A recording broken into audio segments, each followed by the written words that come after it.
అదే RTV app వార్తల్ని క్షణాల్లో చదివే అవకాశం ఉంటుంది. ఒక న్యూస్ పేపర్, ఒక టెలివిజన్ ఛానల్ మీ చేతుల్లో ఎప్పుడూ ఉంటాయి.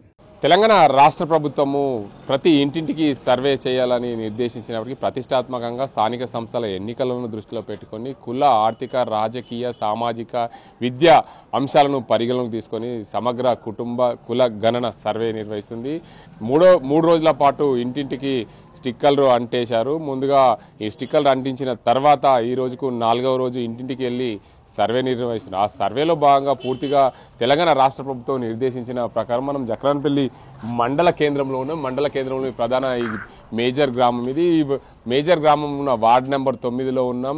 ఎమ్యూనియేషన్ బ్లాక్ నెంబర్కి వచ్చేసి 05110050 అనే ఇంటి వద్ద ఉన్నాం. దానికి సంబంధించి ఎమ్యూనియేషన్ కుటుంబ క్రమ సంఖ్య వచ్చేసి 127, ఇంటి నెంబర్ వచ్చేసి 6-106. ఇంటి యజమాని పేరు తొగరి రవి అని తెలంగాణ రాష్ట్ర ప్రభుత్వం ఏదైతే స్టిక్కర్లు సామాజిక, ఆర్థిక, విద్యా, రాజకీయ, ఉపాధి మరియు కుల సర్వేలకు ఆధారంగా దీనికి అందరికీ సంబంధించి ప్రభుత్వం సూచించిన విధంగా ఇంటింటికి తిరిగి సర్వే నిర్వహిస్తున్నారు. సర్వేలో భాగంగా వాళ్లకు ఎదురైన అంశాలేంటి అంటే, కొంతమంది సర్వే అనగానే చాలామంది తమకు ఆధార్ కార్డు ఉన్నా దానికి సంబంధించి రేషన్ కార్డు పోతుందేమో, మాకు సంబంధించిన 200 యూనిట్ల వరకు కరెంటు బిల్లు రాదేమో, లేదంటే మాకు సిలిండర్ సబ్సిడీ రాదేమో అనే కోణంలో కూడా చాలామంది అపోహలు చెందుతుంటారు. ఇక్కడ సర్వే నిర్వహిస్తున్న అధికారులు ఉన్నారు. చెప్పండి సార్, ముఖ్యంగా మీరు ఇంటింటికి సర్వే నిర్వహిస్తున్నారు, అసలు మీకు ఎదురైన అనుభవాలు ఏంటి? ఏంటంటే ప్రతి ఇంటికి పోతే ఏమైతుందంటే వాళ్ళు ఏంటంటే ఫస్ట్ భయపడుతున్నారు ఏందో అనుకుని భయపడితే ఏంటంటే మేము చెప్పినామంటే ఇది మా ప్రభుత్వం ప్రతిష్టాత్మకంగా చేపట్టిందమ్మా, ఇది ఏంటంటే మీది ఎట్లా బతుకుతున్నారు, ఏంటిది, ఏం కథ, దాని ఇప్పుడు ఏంటంటే మన బతుకు స్థితిగతుల గురించి తెలుసుకోగలిగే సర్వే అని చెప్తున్నారు. అదే అంటే మీకు వాళ్ళ ఆధార్ కార్డు కానీ బ్యాంక్ పాస్బుక్ కానీ అవి ఇవ్వమన్నప్పుడు వాళ్ళు ఏమంటున్నారు? ఇస్తారు, కొంతమంది ఏంటంటే అడుగుతారు ఎందుకంటే దానికి మనం సమాధానం చెప్తున్నాం. అమ్మ ఇది ఎందుకంటే ఎప్పుడన్నా మన ఫర్దర్ ఫ్యూచర్రా ఏమన్నా ఏంటంటే లావాదేవీలు అంటే ఏంటంటే మన ఇప్పుడు మన పథకాలు వస్తాయి కదా, పథకాల వల్ల మనకేమన్నా లాభం చేకూరుతుంది. అందుకోసం వాళ్ళు అని మరి చెప్తున్నాం వాళ్ళకు. మీరు ఏదైతే ఈ సర్వే నిర్వహిస్తున్నప్పుడు ఏదైతే ఇంటింటికి వెళ్ళి ఈ కోడ్ నెంబర్స్ ఇస్తున్నారు, ఈ కోడ్స్ ఏంటి, అసలు ఈ కోడ్ ఏంటి? ఇది ఒకటి ఏంటంటే చంబ జిల్లా కోడు, ఏంటంటే మన జగరంపల్లి మండల కోడు, గ్రామ పంచాయతీ కోడు, ఏంటంటే ఇంకోటి మన ఆవాసం కోడ్ అనేది ఉంటాయని ఇంటి కోడ్. అట్లా చాలా మందికి అర్థం కాదు ఏంటంటే మీరు అన్ని 02, 01 ఇది అంటే పాఠశాల దీనికి అంతకు సంబంధించి పాఠశాల రకం ఏంటంటే ఇప్పుడు ఏంటంటే మరి ఏంటంటే మన ప్రైవేట్ స్కూల్లో చదువుకున్నారా, ప్రభుత్వం స్కూల్లో చదువుకున్నారా, దానికి సంబంధించిన కోడ్లు ఉంటాయి అన్నాడు. మళ్ళీ ఏంటంటే డిగ్రీ చదివితే వేరే కోడు, 10వ తరగతి చదివితే వేరే కోడు, 5th చదివితే వేరే కోడు, అట్లా అన్ని కోడ్లు ఉన్నాయట. ఆ కోడ్ల ప్రకారమే మేము ఇలా ఎంట్రీ చేస్తున్నాం. అంటే ఇప్పుడు ఆర్థికంగా సామాజికంగా బలపడిన కుటుంబానికి సంబంధించి ఎలాంటి కోడ్ వేస్తారు? ఏది ఇప్పుడు ఉదాహరణ ఈ ఇంటికి వచ్చినాం మనము, ఈ ఇంటి దగ్గర సాధారణంగా వీళ్ళు ఉదాహరణకి ఏదో ఒక కులం అనుకుందాం, ఆ కులానికి సంబంధించిన కోడ్ వేయాలనుకున్నప్పుడు ఏం వేస్తారు అంటే ఇప్పుడు ఏంటంటే ఇప్పుడు మన ఇప్పుడు బీసీకి ఒక కోడ్ ఉన్నది, మన ఎస్సీకి ఒక కోడ్ ఉన్నది, ఓసీకి ఒక కోడ్ ఉన్నది అన్నట్టు. అట్లా అంటే ఇంట్లో కూడా సబ్ కులాలు ఉన్నాయి, ఇంట్లో కూడా సబ్ కులాలు ఉన్నాయి. ఏంటంటే అవిటికి ఏంటంటే ఇప్పుడు అవిటి మన ఐబిసిడి అని ఉన్నాయి అన్నట్టు, అవిటి బట్టి దాన్ని బట్టి చేస్తున్నాం కోడ్లు. అట్లా అంటే ఈ కుల గణన కూడా ఇందులో పూర్తిగా ఎంట్రీ ఎంట్రీ అవుతుంది. ఏంటంటే ఇప్పుడు సపోజ్ మన బీసీ అనేది ఉంటుంది, బీసీఏలా ఇప్పుడు గొల్ల, కురుమ, మన ఏంటంటే మన ముచ్చరాజు, మన జాజిక, అంగలి అని వస్తాయి అన్నట్టు. అట్లా ఇంటింటికి సర్వేలో భాగంగా ఇంటి యజమానురాలు అవుతున్నారు. దీనికి సంబంధించి పూర్తిగా మీరు ఇప్పటిదాకా మీరు సర్వే రాయించుకున్నారు కదా, ఏమేమి అడిగిరు, మిమ్మల్ని ఏం అడిగిరు? సార్ ఆధార్ కార్డు అడిగిండ్రు, ration card, phone number, bank account, ఇవన్నీ అడుగుతారు సార్. ఇవన్నీ ఇస్తున్నాం. మరి రేపు మా పరిస్థితి మాకు ఇప్పుడు వచ్చేటి బంద్ అయితే మా పరిస్థితి ఏంది, దానికి ఎవరు రెస్పాన్సిబిలిటీ అని మేము అడుగుతున్నాం సార్, అధికారులను అడుగుతున్నాం.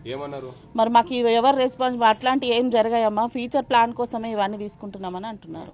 మాకు పెన్షన్ వస్తుంది, పెన్షన్ బుక్ కూడా నెంబర్ రాసుకున్నారు. మరి మా పరిస్థితి ఒకవేళ బంద్ అవుతుంది, దానికి పరిస్థితి ఏంది అని మేము అడుగుతున్నాం సార్ అధికారులను. అడిగినప్పుడు సమాధానం ఏమని ఉంది అంటే మీకు ఫ్యూచర్ బాగుండాలనే తీసుకుంటున్నామమ్మా, ఇప్పుడు అంటే మీకు లేని లోటుపాట్లు ఏమైనా ఉంటే మేము సరిదిద్దుతామని తీసుకుంటున్నాం అంటారు. ఇప్పటి వరకు ఉన్న అధికారులు ఏం సరిదిద్దారు, ఇప్పుడు మీరేం సరిదిద్దుతారు, ఇప్పటికి ఇది 2వ సారి సర్వే చేస్తారు కదా అని మేము మాట్లాడుతున్నాం సార్. అంటే మీరు అపోహ చెందుతున్నారా ఏం రావట్లేదు సర్వే వల్ల ఇవన్నీ పోతాయి మాకు వచ్చేటి అని పోతాయి? అవును సార్, భయపడుతున్నాం. ఉన్నాయి మాకు ఉంటాయి, వాళ్ళు లేని ఇవ్వకపోయినా పర్లేదు కానీ ఉన్నాయి తీసుకోకుంటే ఉంటాయి వాళ్ళని చూసుకుంటున్నాం సార్, అంతే. దీనికి సంబంధించి గ్రామ పంచాయతీకి సంబంధించిన సెక్రటరీ ఉన్నారు, పూర్తిగా ఇంటింటి సర్వే నిర్వహిస్తున్న క్రమంలో. సెక్రటరీ చెప్పండి, మీరు జక్రాన్పల్లి మండల కేంద్రంలోని మేజర్ గ్రామ పంచాయతీ ఇది జక్రాన్పల్లి, ఇంటింటి సర్వే నిర్వహిస్తున్నారు. మీ గ్రామంలో ఎన్ని టీంలు ఉన్నాయి? 11 టీంలు ఉన్నాయి సార్. దీని విషయంలో 11 టీంలకు ఒక వార్డ్ వైజ్గా వెళ్తున్నారు. ఆల్మోస్ట్గా మాకు ఇచ్చిన ఫామ్ల ప్రకారము మేము ఇంటింటికి వెళ్ళి సర్వే చేస్తున్నాము. వాటి పూర్తి వివరాలు డేటా అనేది సేకరించేసి వాళ్ళని అడిగిన వాళ్ళు ఏది చెప్తేనే అది రాస్తాము. దాని అనుగుణంగానే పనిచేస్తున్నాము. ఇదైతే కులగణనకు సంబంధించి వారు ఇప్పుడు ఉదాహరణ ఎస్సీ సంబంధించిన అందులో 2 వర్గాలు ఉంటాయి, మాలా మాదిగా. దానిలో కానీ బీసీలో చాలా కులాలు ఉన్నాయి, గొల్ల కుర్మ ఇట్లా చాలా రకాల కులాలు ఉన్నాయి. ఆ కులాల్లో భాగంగా వీరికి సంబంధించిన అంశం వచ్చేసరికి ఎలా వాళ్ళకు అర్థమయ్యే విధంగా చెప్తున్నారు, వాళ్ళ దగ్గర నుంచి ఎలా సేకరిస్తున్నారు? వాళ్ళ దగ్గర నుంచి ఏదైతే కులం అనేది ఉందో వాళ్ళ కులంలో ఉన్న ఏబీసీల వర్గాల నుంచి ఆ కోడ్కి ఏ సంబంధించిందో అదే కోడ్ వేస్తున్నాం మేము. అక్కడ కోడ్ వేసి వాళ్ళది ఇప్పుడు ముదిరాజు అని అన్నారు, అందులో కొంతమంది పండ్లు తెంపుతారు, కొంతమంది చేపలు పడుతున్నారు, 2 కలిపి ఒకటే దాంట్లో వేస్తా వాళ్ళది కూడా అది ఉంటుంది. ఆ కోడ్ ప్రకారం వాళ్ళది ముదిరాజు అంటే ముదిరాజు, మన వాళ్ళని చేపలు పట్టే వాళ్ళని గూన్లోలు అని అంటాం. ఆ 2 కలిపి వాళ్ళకి ఏది ఉన్నదో అదే వేసి, మరియు ఓసీ ఇలాంతా ఇతర కులాలు ఎస్సీ బీసీ ఇంట్లో సబ్ కులాలు ఉన్నాయి కదా, వాళ్ళ కేటగిరీ బట్టి వేసి వాళ్ళు ఏం పని చేస్తున్నారు అన్నది వాళ్ళు చెప్పిన విధానంనే మేము పాటిస్తున్నాం సార్. ముఖ్యంగా మీ జక్రాన్పల్లి మండల కేంద్రంలో ఓసీ అనగానే గురడి కాపోళ్ళు, దానికి సంబంధించిన రెడ్డి కులస్తులు ఎక్కువ మంది ఉంటారు. ఆ 2 కులాలకు సంబంధించి ఎలాంటి కోడ్ వేస్తారు? దానికి సంబంధించిన కోడ్ మన దగ్గర ఉందండి. దాని ప్రకారమే వాళ్ళు ఎక్కడే అవుతున్నారు, వాళ్ళ పిల్లలు ఎక్కడ ఉన్నారు, వీళ్ళు ఎక్కడ అన్నీ ఉన్నాయి దాంట్లో. దాని ప్రకారమే మేము దాంట్లో ఎంట్రీ నమోదు చేయడం జరుగుతుంది. మొత్తంగా చూసుకోవచ్చు, ప్రభుత్వం ఇచ్చిన కోడ్లకు సంబంధించిన పుస్తకము మన దగ్గర ఉంది.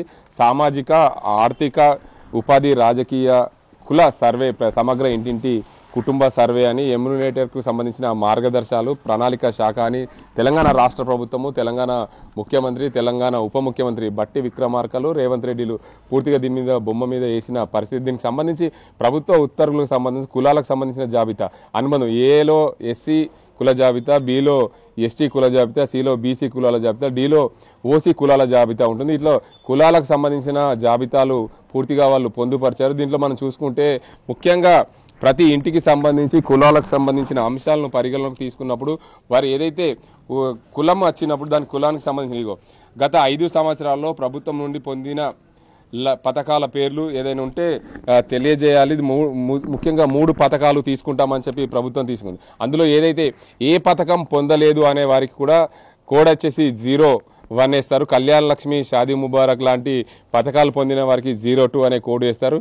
చేయుత పెన్షన్లు తీసుకున్న వారికి 03 అనే కోడ్ వేస్తున్నారు. రైతు భరోసా దానికి 04 అని, రైతు బీమా దానికి 05 అని, ఆరోగ్యశ్రీ కార్డు ఉంటే అలాంటిది ఏమైనా పథకం పొందిరా లబ్ధి పొందారా అనే అంశాన్ని పరిగణలోకి తీసుకుని దానికి సంబంధించి 06 అనే కోడ్ వేస్తామని ఇక్కడ ప్రభుత్వం ఇచ్చిన కోడ్ల పుస్తకంలో చూపిస్తుంది. వ్యవసాయానికి సంబంధించిన ఉచిత వ్యవసాయ విద్యుత్ కనెక్షన్ ఉంటే మీరు వాడుతున్నారా, ఎన్ని ఎకరాలు ఉంది అనే కోడ్, దానికి సంబంధించి కోడ్ కూడా ఉంది. ఉచిత గృహ విద్యుత్కు సంబంధించి గృహజ్యోతి పథకం వాడుతుంటారో దానికి సంబంధించి 7 ఉచిత ఎల్పిజి సిలిండర్ మహాలక్ష్మి పథకం కింద ఏదైతే వస్తుందో దానికి సంబంధించి 09 ఉచిత బస్సులకు సంబంధించి మహిళలు ప్రయాణించే విధంగా మహాలక్ష్మి పథకం 010 అనే పథకం ఉంది. ప్రభుత్వం నుండి ప్రభుత్వ ఇల్లు పొందారా లేదా గతంలో ఇందిరమ్మ ఇల్లు కానీ డబుల్ బెడ్రూమ్లు కానీ ఏమైనా పొందారనే కోణంలో పూర్తి స్థాయిలో ప్రభుత్వము దానికి సంబంధించిన నియమ నిబంధనల ప్రకారమే కోడ్లన్నీ కూడా వేస్తున్న పరిస్థితి. ఎస్సీ ఎస్టీ బీసీలకు సంబంధించిన ధృవీకరణ పత్రాలను అయితే 01 లేకుంటే 02 అని కూడా రాసే విధంగా వారికి సంబంధించిన ప్రతి అంశాన్ని ప్రభుత్వము ఎక్కడ కూడా ఈ ప్రజలకు ఇబ్బందులు కాకుండా ఎలాంటి అంశాలను అందులో మిస్ కాకుండా ప్రతి ఒక్కరికి కూడా అంశాలు పొందుపరిచే విధంగా వారికి కోడ్లు కూడా వేస్తున్న పరిస్థితి.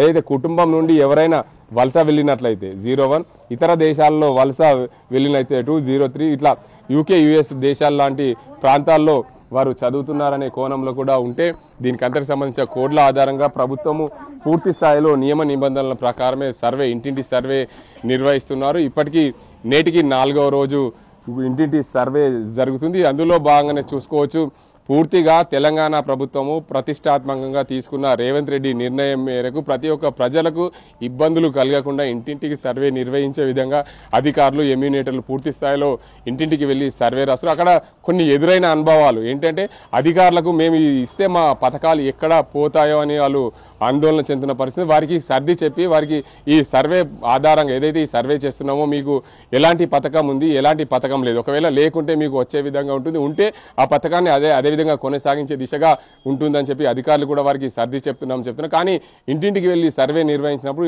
ఇంటి యజమానురాలు అయితే ఆందోళన చెందుతున్నారు. మాకు ఉన్న పెన్షన్ పోతుందేమో, మాకు మహాలక్ష్మి సిలిండర్ రాదేమో అనే ఆందోళన పడుతున్నారు. వాళ్ళందరికీ కూడా ఎలాంటి అపోహాలు వద్దని కూడా తెలంగాణ రాష్ట్ర ప్రభుత్వం ఇప్పటికే చెప్పింది. అదే కోణంలో కూడా ప్రతి ఒక్కరు సర్వేకు సహకరించే విధంగా చూడాలని చెప్పి జిల్లాకు సంబంధించిన అధికారులు, ఏదైతే మండలాలు తిరుగుతున్న అధికారులు, ఎమ్యూనేటర్లు, గ్రామ పంచాయతీ సెక్రటరీలు పూర్తి స్థాయిలో ఏదైతే ఇంటింటికి వెళ్తున్న అధికారులకు సహకరించి పూర్తిగా సర్వే ఘనంగా నిర్వహించే విధంగా ప్రయత్నాలు జాగాలని చెప్పి తెలంగాణ రాష్ట్ర ప్రభుత్వం సూచించిన మేరకు ఇంటింటికి సర్వే అయితే నేడు మొదటగా 3 రోజులు స్టిక్కర్లు వేశారు, తర్వాత 4 రోజులు ఇంటింటి సర్వే ఘనంగా నిర్వహిస్తున్నామని చెప్పి అధికారులు అయితే చెప్తున్నారు. ఇది ఇక్కడ పరిస్థితి. కెమెరా సాజింతో గంగారెడ్డి, RTV నిజామాబాద్. మరిన్ని వీడియోస్ కోసం ఛానల్ ని సబ్స్క్రైబ్ చేయండి, లేటెస్ట్ అప్డేట్స్ కోసం వాట్సాప్ ఛానల్ ని ఫాలో చేయండి అండ్ లింక్ డిస్క్రిప్షన్ లో ఉంది.